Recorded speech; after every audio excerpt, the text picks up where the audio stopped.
नमस्कार शेतकरी मित्रांनो, आज आहे मंगळवार दिनांक 11 ऑगस्ट 2026। आज मित्रांनो मराठवाड्यामध्ये तसेच विदर्भामध्ये असेल किंवा पश्चिम महाराष्ट्रामध्ये पुन्हा एकदा काही भागामध्ये पावसाचा जोर वाढणार आहे। ते आपण या व्हिडिओमध्ये सविस्तर आढावा घेणार आहोत। व्हिडिओ शेवटपर्यंत पहा मित्रांनो। तुम्हाला विनंती, तुम्ही व्हिडिओ पाहताय परंतु आपल्या चॅनलला सबस्क्राईब करत नाही, त्यामुळे आताच आपल्या डिजिटल शेतकरी YouTube चॅनलला सबस्क्राईब करून घ्या। तुम्ही हा व्हिडिओ कोणत्या ठिकाणावरून पाहताय, तुम्हाला काही शंका असतील तर आपल्या कमेंट बॉक्समध्ये नक्की कळवा।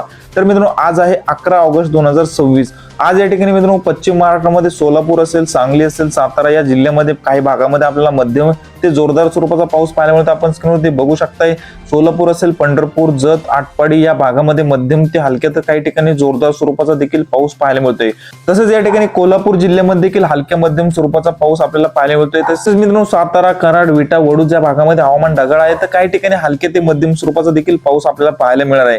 पुणे जिल्ह्यामध्ये मित्रांनो आपल्याला हवामान ढगाळ पाहायला मिळते, परंतु जास्त काही मित्रांनो पावसाची शक्यता नाही। पुण्याच्या घाटमाथ्यावरतीच आपल्याला हलक्या मध्यम स्वरूपाचा पाऊस पाहायला मिळतोय। तसेच कोकण पट्टीमध्ये रत्नागिरी, रायगड, सिंधुदुर्ग, कल्याण, डोंबिवली, ठाणे, पालघर, मुंबई या समुद्र किनारपट्टीच्या भागामध्ये हवामान ढगाळ आहे, तर मध्यम स्वरूपाचा पाऊस या ठिकाणी पाहायला मिळू शकतो।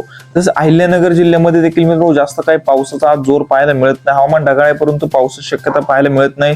तसेच या ठिकाणी मराठवाड्यामध्ये जर पाहायला मित्रांनो हिंगोली या ठिकाणी उमरखेड, पुसद या भागामध्येच आपल्याला मध्यम स्वरूपाचा पाऊस पाहायला मिळतोय। छत्रपती संभाजीनगर, जालना असेल, या ठिकाणी माजलगाव, केज, परळी या भागामध्ये हवामान ढगाळ आहे।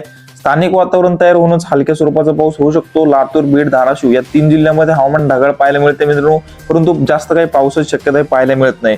कळंब, भूम, परांडा, वाशी या भागामध्ये आपल्याला हवामान ढगाळ आहे। हलक्या स्वरूपाचा पाऊस हा तुरळक भागामध्ये होऊ शकतो। जास्त काय मित्रांनो मराठवाड्यामध्ये पावसाची शक्यता ही पाहायला मिळत नाही। तसेच विदर्भामध्ये मित्रांनो पावसाचा आज जोर वाढलेला आहे। आपण बघू शकता स्क्रीनवरती भंडारा, गोंदिया, नागपूर, चंद्रपूर, गडचिरोली, तसेच यवतमाळ, वाशिम, अमरावती, अकोला, वर्धा या ठिकाणी बुलढाणा या जिल्ह्यामध्ये आपल्याला हवामान ढगाळ आहे, तर मध्यम ते जोरदार स्वरूपाचा पाऊस देखील आपल्याला पाहायला मिळतो। आपण स्क्रीनवरती बघू शकताय नागपूर शहर व आसपासच्या भागामध्ये आपल्याला मुसळधार स्वरूपाचा पाऊस पाहायला मिळतोय।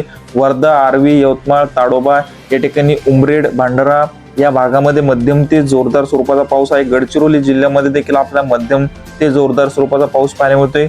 चंद्रपूर व आसपासच्या परिसरामध्ये देखील हलक्या ते मध्यम स्वरूपाचा पाऊस पाहायला मिळतोय। एकंदरीत विदर्भाचा विचार केला तर विदर्भातील सर्वच जिल्ह्यांमध्ये आपल्याला भाग बदलत काही ठिकाणी मध्यम तर काही ठिकाणी हलक्या स्वरूपाचा पाऊस पाहायला मिळतोय।